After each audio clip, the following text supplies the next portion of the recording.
Hello guys, कैसे आप लोग? उम्मीद करती बहुत अच्छे होंगे, मस्त होंगे। अभी हम दिया जलाकर शाम के टाइम में और अभी किचन में आए थे।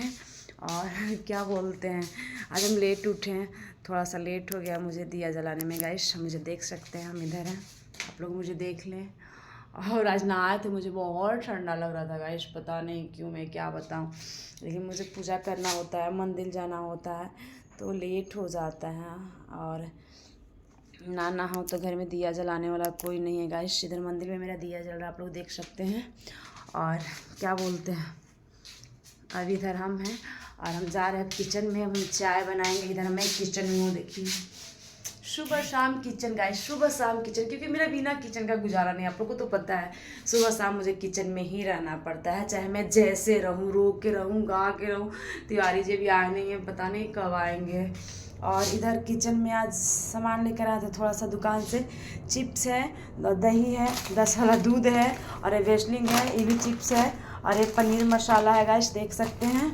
और इतना सारा पनीर है। अब आप लोग कहिएगा इतना सारा पनीर का सब्जी आप अकेले हैं तो बनाकर खा जाइएगा। हाँ नहीं, हम बनाकर नहीं खाएंगे, मेरे हाथ से पनीर का सब्जी किसी का पसंद है, किसी का क्या, रीचा को बहुत पसंद है। तो बोली थी दीदी मुझे पनीर का सब्जी बना के खिला दो अपने हाथों से, शिमला मिर्च वाला और एक काजू के जो पेस्ट वाला होता है गाइस, तो उसके लिए लाए हैं पनीर, अभी देख सकते हैं। और इसको अब बनाएंगे, आप लोग ब्लॉग में बने रहिएगा। आप लोग कमेंट करके बताइएगा पनीर का सब्जी कैसे बनाते हैं। और चिप्स, कुरकुरे, दही किसका पसंद है? मेरा तो सब पसंद है। हम दुकान जाए और चिप्स कुरकुरे ना लाएं, ऐसा हो ही नहीं सकता है, क्योंकि शाम को हम समोसा भी खाए थे गाइस।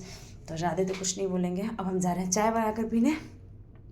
और इधर हम, क्योंकि हम सो गए थे नहाने के बाद ना, मुझे पता नहीं गा, इतना ठंडा लगता है ना गाइस, इतना ठंडा लगता है